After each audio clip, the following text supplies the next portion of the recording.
దురదృష్టకరం. ఫోర్త్ ఎస్టేట్గా వ్యవహరిస్తున్నటువంటి సాక్షి ఛానల్ నిన్న ఉదయం అమరావతిపై విషంగెక్కినటువంటి సందర్భంలో ఈరోజు దళితులు ప్రధానంగా నాకు రిప్రజెంటేషన్ ఇవ్వడం జరిగింది.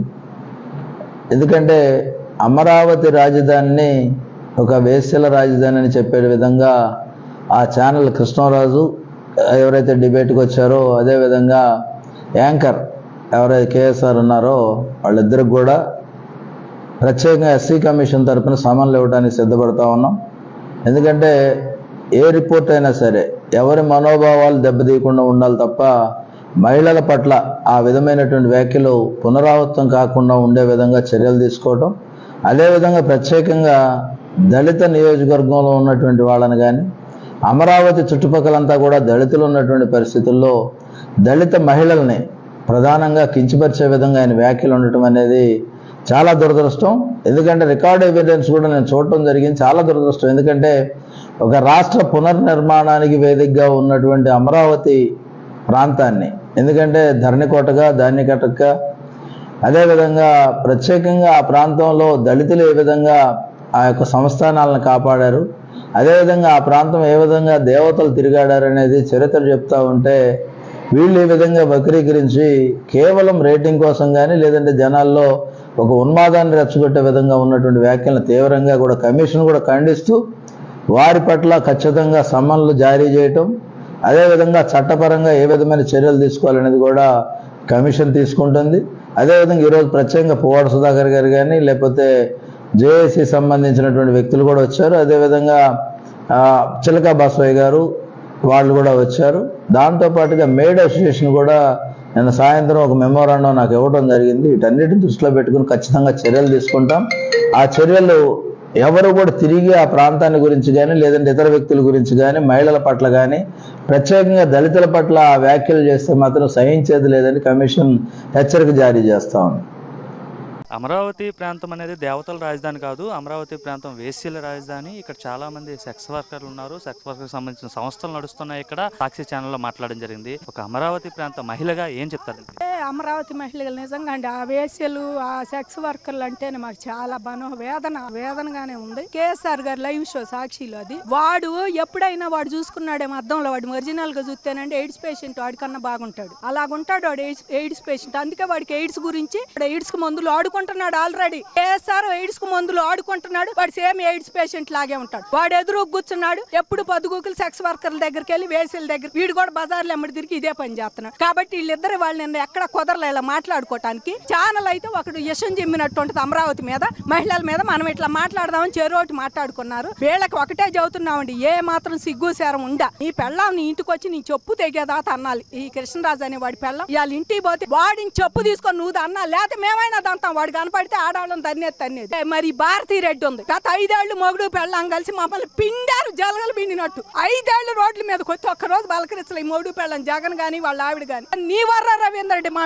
పిచ్చి కామెంట్లు పెడితే వాడి గతి ఏమైందో వాళ్ళు చూసాం. వాడు ఇంటికి పోయిన వాళ్ళు లెక్క చేయలే మీ ప్రభుత్వంలో. వాడి వాళ్ళు జైల్లో పడ్డాడు. అయ్యాళ్లే ఇప్పుడు మన ప్రభుత్వం వచ్చింది అనుకుంటే ఇవాళ మీరు తయారయ్యారా? జగన్మోహన్ రెడ్డి కోటే చదువుతున్నామండి. ఏ మాత్రం సిగ్గు సార్ నీకే చదువుతున్నావు జగన్ రెడ్డి, నీ ఛానల్లో చదువుతున్నావు. ఇది మీ ఆవిడ ఎండి భారతికి కూడా చదువుతున్నావు, సాక్షి ఛానల్ ఎండి భారతీ రెడ్డికి కూడా. అమ్మా నువ్వే మాత్రం ఆడదానివైనా సరే నువ్వు క్షమాపణ చెప్పొచ్చి కేఎస్ఆర్ గాని ఆ కృష్ణరాజు గారు నువ్వు గాని వచ్చి క్షమాపణ చెప్పాలి. ముగ్గురు వాడి జైల్లో కూడా వాడి స్టేషన్ కూడా తీసుకురావాల్సిందే వాడిని. ఎందుకంటే ఆడవాళ్ళు అంటే అంత చులకని అభిప్రాయం ఉండాడరే యదవా. 5 ఏళ్ల మహిళా ఉద్యమంతోనే ఇవాళ మీకు 11 సీట్లు దిగదార్చామని గుర్తుపెట్టుకోరా యదవా.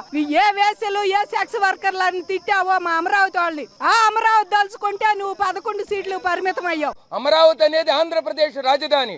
అంటే ఆంధ్రప్రదేశ్ రాజధాని వేశ్యల రాజధాని. అంటే నువ్వు అవమానించింది ఎవరిని? ఆంధ్రప్రదేశ్ ఆడబిడ్డలందరినీ అవమానించావు, అమరావతి మహిళలను అవమానించావు. ఇక్కడ సెక్స్ వర్కర్లు ఉండారా ఈ ప్రాంతంలో? చుట్టూ నువ్వు ఎక్కడ నివసిస్తున్నావురా? నువ్వు నివసించే ప్రాంతం అమరావతి రాజధాని పరిసర ప్రాంతం కాదా? అదేవిధంగా ఏదైతే సాక్షి యాజమాన్యం నివసిస్తున్నటువంటి ప్రాంతం అమరావతి రాజధాని పరిసర ప్రాంతం కాదా?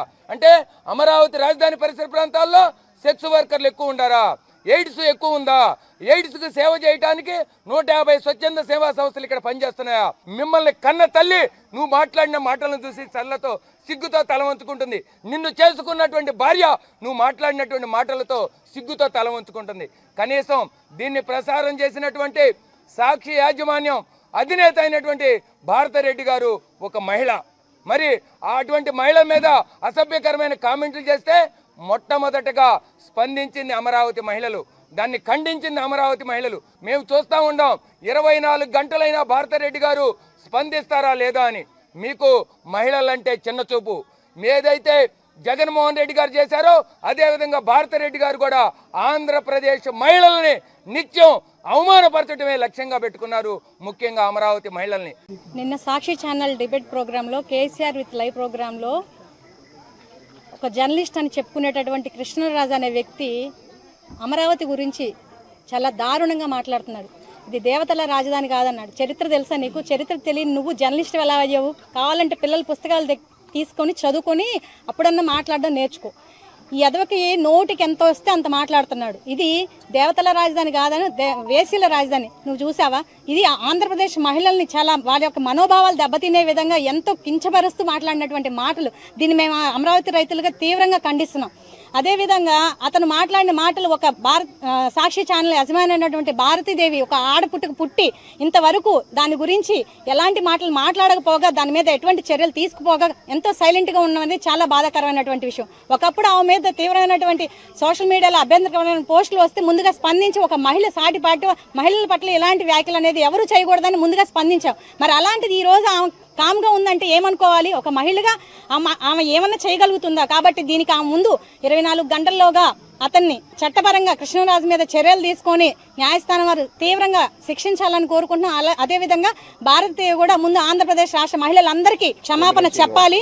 ఆవిడ మీద కూడా కొమ్మినేని శ్రీనివాస్ మీద కృష్ణరాజు మీద సంస్థ యజమాని అయినటువంటి భారతీదేవి మీద కూడా కఠినమైనటువంటి చర్యలు తీసుకొని వారిని తీవ్రంగా శిక్షించాలని చెప్పి మేమంతా కూడా డిమాండ్ చేస్తున్నాము.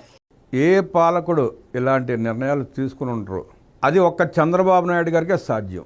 అడవి నుండి అడవి కోసం ప్రభుత్వ సలహాదారుడు. గత ప్రభుత్వంలో ప్రభుత్వ సలహాదారులు అంటే ఏ అర్హత ఉన్నా లేకున్నా జగన్ రెడ్డి భజన పరుడై పేరు చివరన తోక మాత్రం ఖచ్చితంగా ఉండాల్సిందే. అలాంటి వాళ్లే సలహాదారులు. కానీ నేటి కూటమి ప్రభుత్వం ముఖ్యంగా ముఖ్యమంత్రి చంద్రబాబు గారు పదవుల్లో విలువలు పాటిస్తున్నారు అనడానికి సజీవ సాక్ష్యం ఈ క్రింద సంఘటన ఒక ఉదాహరణ. విషయంలోకి వెళితే నల్లమల రక్షకుడు అంకారావు పర్యావరణ పరిరక్షణకు జీవితాన్ని అంకితం చేసిన సామాన్యుడు. పల్నాడు జిల్లాలోని నల్లమల అడవులు. ఆ పచ్చని ఒడిలో జీవ వైవిధ్యం శ్వాసిస్తుంది. ఆ అడవి రక్షణకు తన జీవితాన్ని అంకితం చేసిన ఓ సామాన్యుడు కొమిర జాజి అంకారావు. అతడి కథ స్ఫూర్తిదాయకం, ఆదర్శవంతం. అతి పేదరికంలో జన్మించిన అంకారావు జీవనోపాధి కోసం ఎన్నో కష్టాలు ఎదుర్కొంటున్నారు. తన పిల్లలకు స్కూల్ పుస్తకాలు కొనే స్తోమత కూడా లేని పరిస్థితిలో జీవనం సాగించిన అతడి దృష్టి ఎప్పుడూ పర్యావరణం పైనే. ప్రకృతి పట్ల అతడి ప్రేమ, అడవుల పట్ల అతడి నిబద్ధత ఎందరికో ఆదర్శం. నల్లమల అడవులు ఆంధ్రప్రదేశ్కు ప్రాణవాయువు. ఈ అడవులను కాపాడడం కోసం అంకారావు 3 దశాబ్దాలుగా నిరంతరం కృషి చేస్తున్నారు.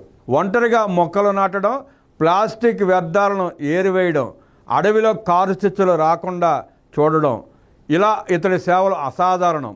ఒక సామాన్యుడు ఐఎఫ్ఎస్ అధికారులకు సైతం సాధ్యం కాని రీతిలో నల్లమలను కాపాడాడు. అతడి అంకిత భావం, పట్టుదల ఈరోజు ఫలించాయి. విశ్వ పర్యావరణ దినోత్సవం సందర్భంగా ఆంధ్రప్రదేశ్ ముఖ్యమంత్రి నారా చంద్రబాబు నాయుడు గారు అంకారావును రాష్ట్ర అటవీ పర్యావరణ పరిరక్షణ సలహాదారుగా నియమిస్తూ ప్రకటించారు. ఈ నియామకం కేవలం ఒక పదవి మాత్రమే కాదు, ఒక సామాన్యుడి అసాధారణ కృషికి దక్కిన గౌరవం. వేదికపై ముఖ్యమంత్రి మనస్ఫూర్తిగా అంకారావును అభినందించారు. ఐఎఫ్ఎస్ అధికారులు కూడా చేయలేని సేవను నీవు నల్లమలకు చేశావు అంకారావు అని ప్రశంసిస్తూ అతడి కృషిని కొనియాడారు. ఈ మాటలు నల్లమల అడవుల్లో ప్రతిధ్వనించాయి. ఈ గౌరవం అంకారావుకు దక్కిన గుర్తింపు మాత్రమే కాదు, పర్యావరణ పరిరక్షణకు ప్రతి ఒక్కరూ తమ వంతు కృషి చేయాలనే సందేశాన్ని అందించింది. అంకారావు జీవితం ఒక స్ఫూర్తి కథ. అతడు నాటిన ప్రతి మొక్క, ఏరివేసిన ప్రతి ప్లాస్టిక్ బ్యాగ్, అడవిని కాపాడిన ప్రతి క్షణం, ఇవన్నీ పర్యావరణ పరిరక్షణకు అతడి అంకిత భావాన్ని చాటుతాయి. నల్లమలలో ప్రతి చెట్టు, ప్రతి ఆకు అంకారావుకి సలాం చేస్తూ అతడి సేవను స్మరిస్తున్నాయి. ముఖ్యమంత్రి చంద్రబాబు నాయుడు గారి ఈ నిర్ణయం రాష్ట్రంలో పర్యావరణ పరిరక్షణకు కొత్త ఊపిరి లభించినట్లయింది. ఈ సందర్భంగా రాజధాని గ్రామం అనంతవరంలో ఏడీసీ పార్క్ లో డిప్యూటీ సీఎం పవన్ కళ్యాణ్తో కలిసి ముఖ్యమంత్రి చంద్రబాబు నాయుడు మొక్కలు నాటారు. రాష్ట్ర వ్యాప్తంగా ఒక్క రోజులో 1 కోటి మొక్కలు నాటే కార్యక్రమానికి శ్రీకారం చుట్టారు. వచ్చే ఏడాదికి 5 కోట్ల మొక్కలు నాటి పెంచాలనే లక్ష్యాన్ని నిర్దేశించారు. అంకారావు నియామకం ఒక్క వ్యక్తి జీవితంలోనే కాదు, రాష్ట్ర పర్యావరణ ఉద్యమంలోనూ ఓ మైలురాయి.